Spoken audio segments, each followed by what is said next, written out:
Channel, welcome back to my channel. তো আমি আবারও একটা ডেলি ব্লগ নিয়ে চলে এসেছি। তো আজকে আমার ডেলি ব্লগ হয়ে গেল 25 ডেজ। তো আর 5 দিন হলে ডেলি ব্লগটা 1 মাসের কন্টিনিউ হয়ে যাবে। তো চলো আজকে মিনি ব্লগটা ডেলি ব্লগ আমি মিনি ব্লগটা আগে করতাম বলে খালি মিনি ব্লগ বলে ফেলছি। তো ডেলি ব্লগটা স্টার্ট করা যাক। আর তোমাদের আমি বলেইছিলাম যে আমি সকালে যে হেলথ ড্রিঙ্কটা খাই, তো সেটা হেলথ ড্রিঙ্কও, আর তার সাথে আমার এই যে দাগগুলো হয়েছে পিম্পলের দাগগুলোর জন্য আমি একটা ড্রিঙ্ক খাচ্ছিলাম। সেটা যদি কাজ করে, ইউজফুল হয়, তোমাদের সাথে শেয়ার করবো। সেটা অনেকটাই ইউজফুল। দেখো আমার এই যে দাগগুলো অনেকটা মিলিয়ে গেছে, তো অনেকটা কমও আছে। আর তার সাথে হচ্ছে আমি এখন রেগুলার এই ড্রিঙ্কটা খাচ্ছি বলে অনেকটা ভালো আছে। তো আমি কী খাই সেটাই তোমাদের সাথে আজকে শেয়ার করবো। সেই জন্য এখন আমি ছাদে চলে এসেছি। তো ছাদেই আমি মেন ভিডিওটা করছি, কারণ ছাদেই বেশ ঠান্ডা ঠান্ডা রোদ, মানে রোদ আছে ঠান্ডা। তো আমি রোজ রাত্রিরে 1 গ্লাস জলেতে 2টো লবঙ্গ, এই যে 2টো লবঙ্গ ভিজিয়ে রাখি পুরো সারা রাত। তো এইটা হচ্ছে মেন ইনগ্রিডিয়েন্ট হচ্ছে লবঙ্গ। এই লবঙ্গটা খুবই কার্যকর। এই যে লবঙ্গটা ভিজিয়ে রেখেছিলাম, লবঙ্গটা এখন বার করে দিলাম, ফেলে দিলাম, লবঙ্গটা আর লাগবে না। তো এতে আরেকটু আমাদের দিতে হবে একটু লেবু, পরিমাণ মতন। আমি একটু অল্প লেবু দিচ্ছি, কারণ এখনের লেবুগুলোতে প্রচণ্ড রস। তো লেবু বেশি দিলে একটু টক টক ভাব হয়ে যাবে।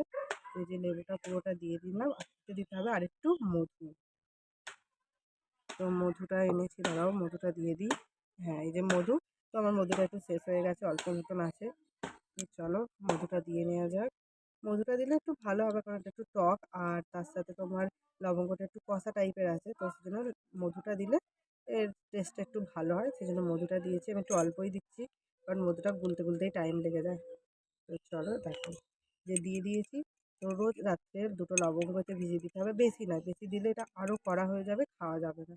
তো 2টো লবঙ্গ দিয়েছি, তার সাথে একটু লেবু দিয়েছি, অল্প করে একটা স্লাইসেরও হাফ দিয়েছি লেবুটা।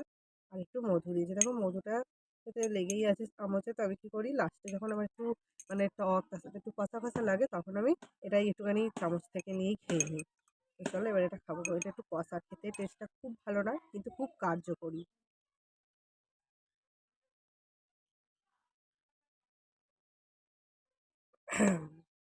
আমি প্রত্যেকদিন সকালে খালি পেটে এটা খাই।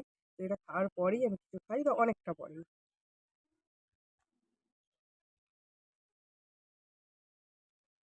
এই যে কমপ্লিট। আর এই যে একটা মধু আছে, তো খেয়ে নিয়েছি। এটাই হচ্ছে একটা ভালো ড্রিঙ্কস। এটা হচ্ছে এই যে অ্যাগনি ব্রণগুলো হচ্ছে, তো এর দাগটা অনেকটা, আমার তো অনেকটা কমে গেছে, স্কিনটা অনেকটা ভালো হয়ে গেছে। তো এটা আমি এখন রেগুলার ইউজ করি। তো তোমরাও চাইলে একবার তোমরাও চাইলে একবার ইউজ করে দেখতে পারো।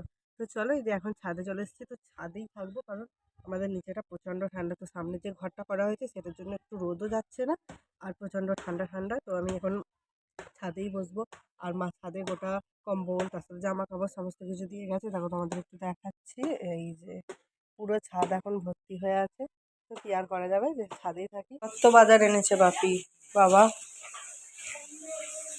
আমার অনেক মটরশুঁটি এনেছে, কড়াইশুঁটি, কচুরি করবে।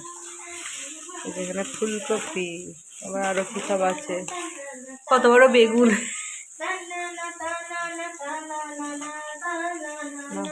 নাও।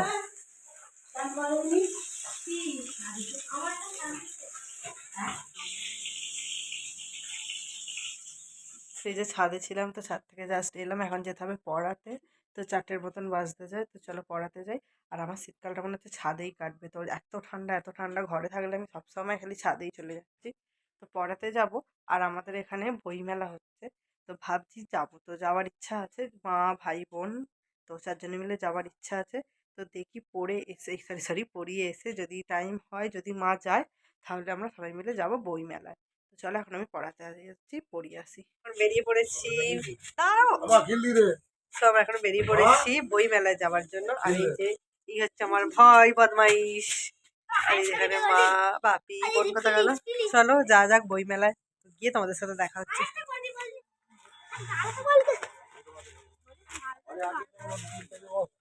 তো চলো আমরা এখন যাচ্ছি বই মেলাতে। তো বেরিয়ে টেরিয়ে যে চলে এসেছি, অনেকটাই রাস্তা, অনেক রাস্তা এসেছি। তো চলো বই মেলায় যাওয়া যাক। তো অনেক বইয়ের স্টল বসে, তারপরে খাওয়া দাওয়া করবো, কিছু কেনাকাটি করবো, একটু ঘুরবো। তো চলো।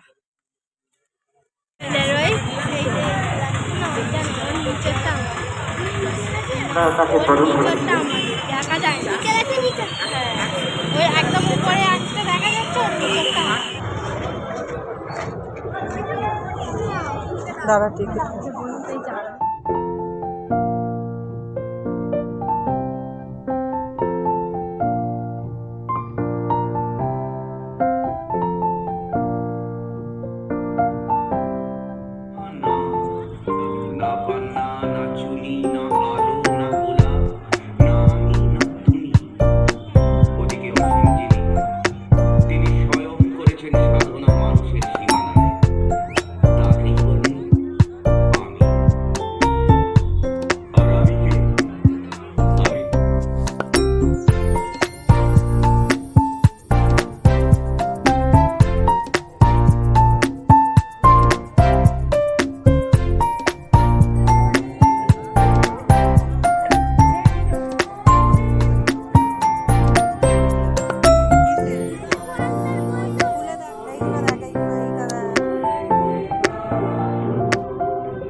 তো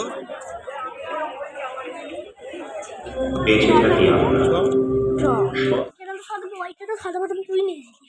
সো এই যে আমরা চলে এসেছি মেলা থেকে। তো মেলা থেকে দুটো জিনিস কিনেছি। এই যে প্রথমে হচ্ছে একটা সুন্দর মোমবাতি, তো অনেক রকমের ছিল। আর এই যে এখানে ভাই নিয়েছে একটা বই, তো উপেন্দ্র কিশোর রায়চৌধুরীর দুষ্টু দানব। তো এই বইটা কিনেছি। তো এই ভিডিওটা এখানেই শেষ করছি। তো ভিডিওটা তোমাদের কেমন লাগলো অবশ্যই কমেন্ট করে জানাবে। ভালো লাগলে অবশ্যই like comment share and subscribe করে দেবে। তো টাটা, বাই বাই।